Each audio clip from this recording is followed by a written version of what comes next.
Guys, just leaving, I don't know if you can see it behind me, Brady's Power Equipment, picking up, I got to do maintenance on the V-Ride. So I bought that at the very end of last season, and I never did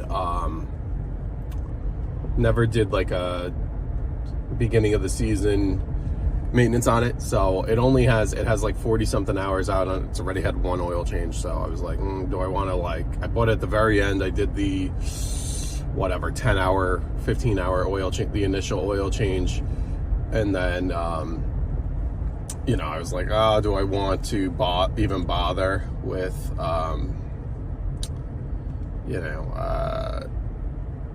do you even want to bother with what do you call it, doing another oil change, like a second oil change at the beginning of the season? I figured, you know what, let me do everything at once. I'll start the spring, because the spring season's always like super crappy in terms of the stuff you're mowing, and it's just tough. There's a lot of rain days normally, so I figured, let me get started.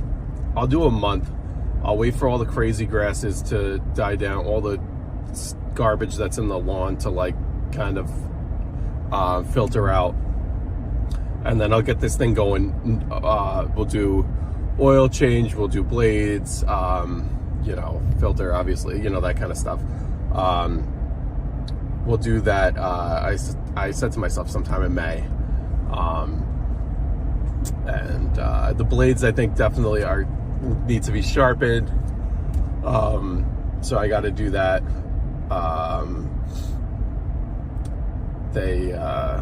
They need to be sharpened. It can use an oil change. So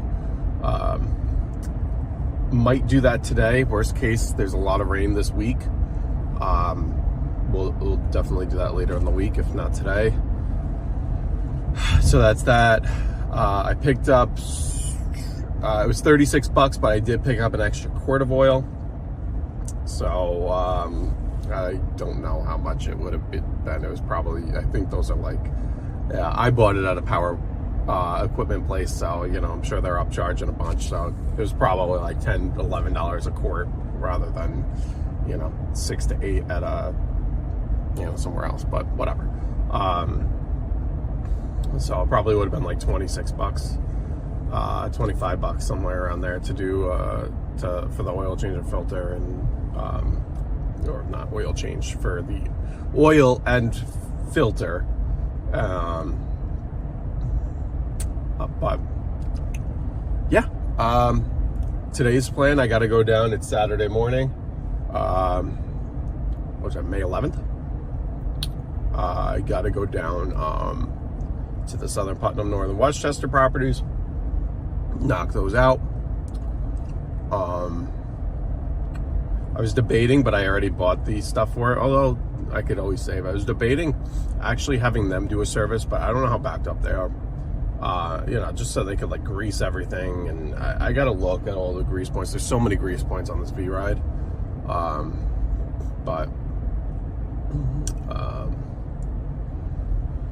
No, so we'll do those properties today. Mother's Day's tomorrow, no work Mother's Day, and then I think I'm taking off from my other job. I think I decided to take off from my other job on Monday, because the week ahead looks horrible. It looks like there's 1, maybe 2 days of mowable afternoons. So and I get home late on Mondays anyway. So Monday is like a nice day. It looks like Thursday's a nice day. But I'm work so late on Mondays that I can only do a lawn or two, like 2 small lawns or 1 big lawn. It's so I think my wife has an appointment anyway, so I think maybe I'll go with her, knock out some lawns as well, and it'll be a very productive day. I was debating whether or not to go to Brewster, which is out of the way. That's the property that's out of the way. That property needs a lot of work, and I'll be over there on Monday but I don't know. I don't really. I mean, maybe I'll unhook the trailer, take the truck, pick up some.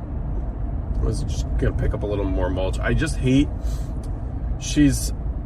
That property is right next to, not next to, but it's like a mile away from a Home Depot, which is very convenient for like when you got to get stuff like mulch and whatever that she needs. But the downside is I don't have like my equipment locked up. So if I'm just going there with a pickup truck, okay, whatever, it's fine. But if you're, I don't want to take a trailer with trimmers and blowers that are either in the trailer or in the bed of the truck, even if it's locked, like, somebody could just reach over. Like, I hate that. So, I mean, yes, I do need to get racks and stuff. That's lockable racks. That would be a lot. I would feel a lot better about stopping at a Home Depot or something. So, that's for sure. And that's something I'm looking into. It's just trying to figure out, now I have 2 trailers. Do I buy one for each of them? I barely use the small trailer anymore now, but the small trailer is the only one that could get into that property, and that's where I have most of the issue. Most of the time is when I would want racks, it would be on the small one, because that's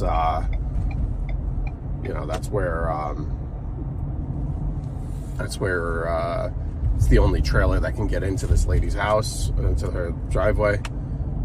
So I don't know. I go back and forth, and then I've just spent so much money on the business this spring.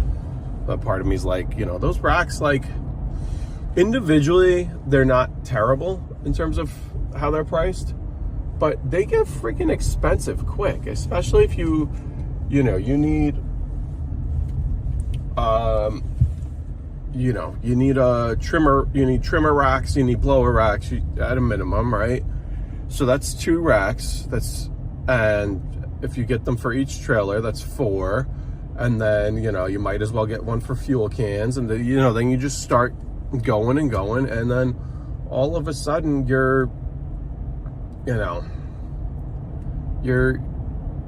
it's costing a lot of money. You could, I'm not exaggerating, you could do $1,000 of racks like relatively easily. To me, if that was in like an enclosed trailer, I'd actually feel better, because I feel like that would, like, they'd last longer. But I don't know. It is what it is. It is what it is, for sure. I thought I would beat that truck, but I did not. Trying to go this shortcut here. Unless there's 2 of them, but I don't think so.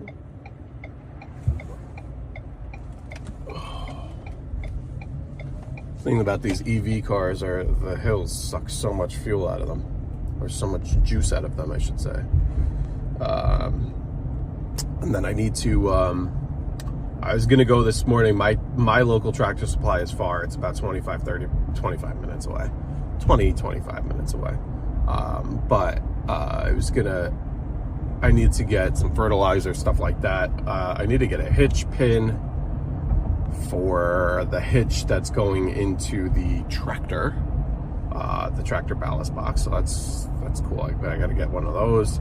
But I was going to go this morning, and then I remembered that, hey, in between my properties, there's a brand new Tractor Supply that opened. Again, a great point of why I need racks, because I would be running into that store with the equipment unlocked. But at least it would be, at least that one's like 30 seconds. Home Depot, you can spend a little more time in. So anyway, just, stuff to think about. Where is this place I want to go? I always forget where it is. I think it's right here. Yeah, but anyway, so that's it. That's the plan for today. Then that's Monday. We're gonna knock out a lot of loans. I'll probably make a video Monday. a lot of lawns, picking up a new lawn. I've got some crazy freaking slopes that need to be push mowed, so not looking forward to that, but it is what it is.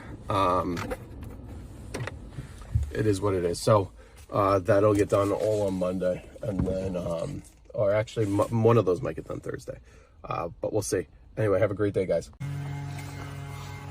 All right, quick video, just sharpened the blades on everything, cleaned out the deck a little bit. This goes on the grinder. But this is how I do it. This is not really the best way to do it, but just drive the mower up half on the ramp, like that. So these two guys on the ramp, you know, do a little test, make sure you're good, shake it. This is all the crap that was in the underneath the deck. And then I just used this ankle grinder to shave down the blades. It's not going to get that angle at that perfect cut, but you could see there's the underside, and here's the cut side. You can see that one. So here's the underside of Velocity Plus deck, all cleaned out. A lot of crap on there. Here's the inner workings of a quick shoot, just like this. And then you could see this is, and then I did have the little, you could see right here, black string kind of thing tied around one of the spindles. So I did that to, we cut the blade sharpened on both mowers here. Actually, while there's nothing here, I gotta grab the, I don't think I'm gonna bother sharpening it, but I gotta grab the push mower out of here while there's nothing. It's rare to see nothing in this garage. Well, nothing in this garage. Just, that's a joke, because I still gotta move all this stuff. The push mower, you can't even see it. It's under the steps. So it's under this platform here. So this, I want to get this upstairs, but I was gonna lift this with the mower at the tractor, but I think I'm just gonna try and take it up the steps, and then maybe I'll lift it back down. I'll kind of swing it back down. This thing is, it's like 165 pounds, so it's not easy to bring it up. But anyway, real quick, here's your Briggs oil filter. Takes 2 of these things, okay? 30 weight oil, 4 cycle oil. They the techs there swear by the Kawasaki oil. Kawasaki, Jesus, I can't speak. They swear by the Kawasaki oil, so whatever. 2 quarts here. I picked up an extra quart just for the hell of it, because it's always good. I know this one's kind of low. I'll do I was thinking of adding oil to the push mower. That's like one of these stupid can't drain it, just add to it thing. And then the Toro, I gotta check the oil on the Toro. I did an oil change on that, but I think it's starting to burn oil, which I don't really like. But anyway, I'll get that all sorted out, and we'll go from there. But that's a quick update. I'm gonna do an oil change video in a little bit, but that's the stuff. And you can see blades are now sharp and good to go on these mowers. All right, told you I'd do an oil change video. So what I do here, so you got to get, let me come this way. So underneath you have your whole drain pan. Okay, it's hard to kind of show you, but it's basically going to go next to the left tire. So under the left tire, you could see,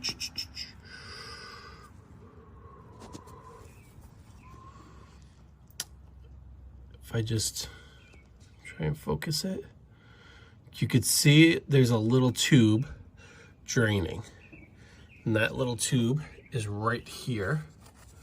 Okay, so right here, this drains, you want to take a 10 mil to loosen this. So that you got to loosen the top right here with the 10 millimeter.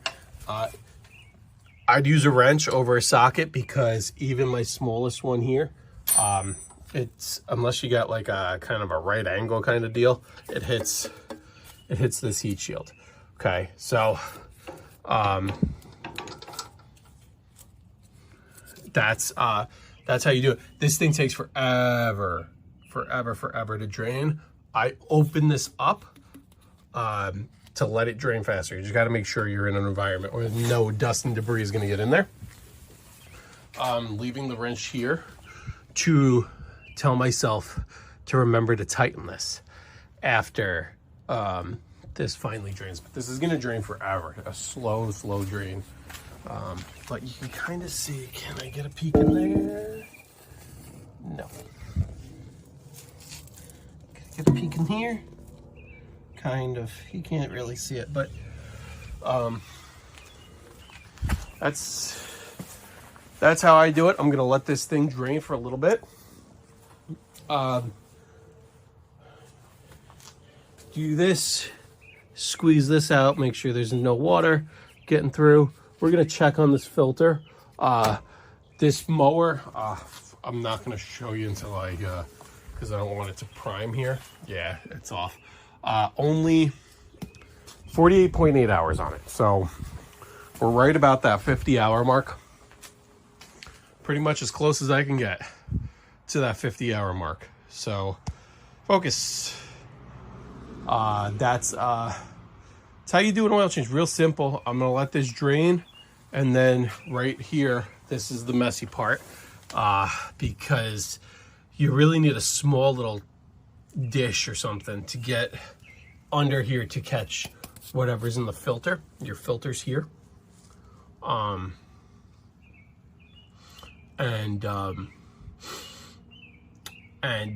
yeah, because this area, you could, it gets messy.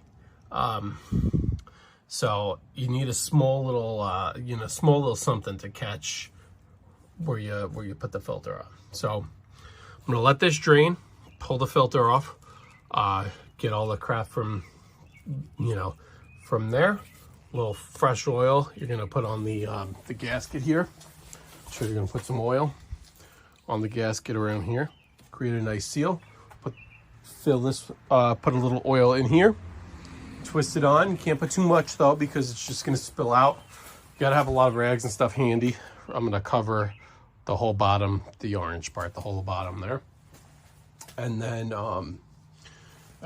we'll get a funnel and we'll start filling. 2 quarts. It's easy. It's just these SCAGs take forever to drain. The Toro doesn't take nearly as long. Toro takes a little bit to drain, but honestly, this takes forever. I might actually, in the future, put it on like a slope to see if it drains faster. But then you don't get like an even fill. That's the only problem with doing something like that. But I greased some of the, I gotta find all the grease points here before. Greased here, greased the Zerk there, same thing on the opposite sides.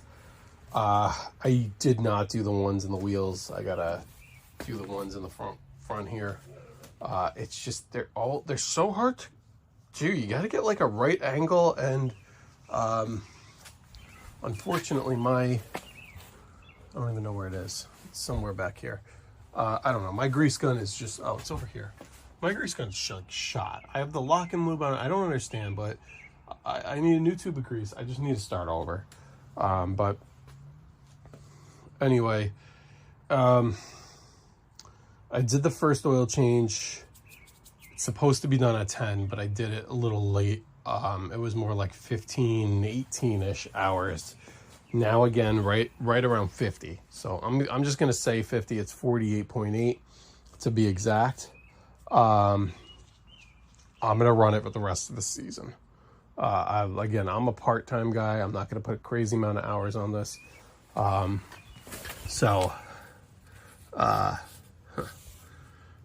That's that's that. Blades are sharpened. Oil change is going to be done. This thing's going to be ready to roll. Toro's already good to go. Toro has a bent blade. I really should replace one. As I was sharpening, one of the blades was the middle blade actually is really bad. So I'm not going to do it today, but I have extra blades, if you kind of see under these tarps. I had to resharpen them and pick a good one and figure that one out. But you can see, look at this Toro blade. You can see this blade was nice. Look at that. Focus, focus, focus. Focus. Focus. You can see just a beautiful, beautiful sharp edge. That thing is sharp. The bottom, the little corner's not.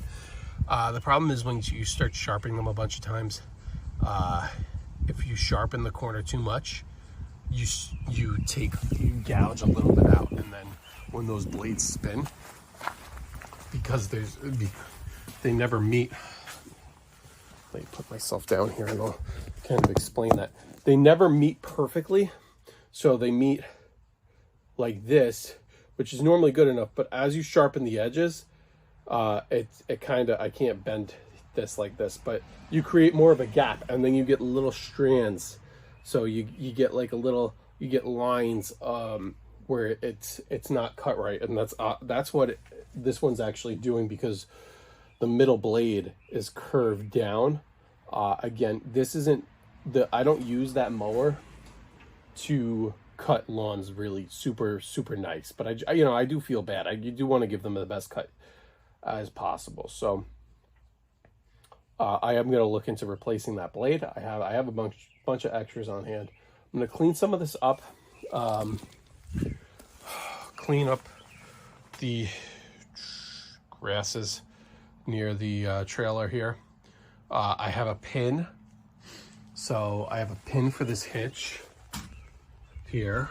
I'm going to put on the back of the tractor here. I'm going to clean some of this up, and I got to keep this spreader out because I'm spreading. I have fertilizer, I have lime that's being down, but I got to clean some of this out, get the push mower out. I want to have a clean area to dump, to lower the ballast. You could see I've just been lowering it on this tarp.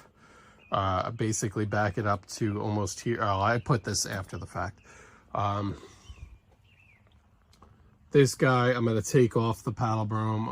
Maybe I'll keep it on because I have so much gravel in this driveway. That's another project I'm going to do. I really want to get all this gravel gone because there's just so much of it. You can see, like, you get down, there's inches of it. So anyway, that's my plan. Toro's good to go. I'm just going to top it off with fuel because it runs out of fuel so fast. How are we doing for the week with this guy? We're at 3/4 here. We'll get through the week with that, with this, because we split half with the Toro, half with that. That'll be fine. And then I got to get fuel in the push mower. So that's all.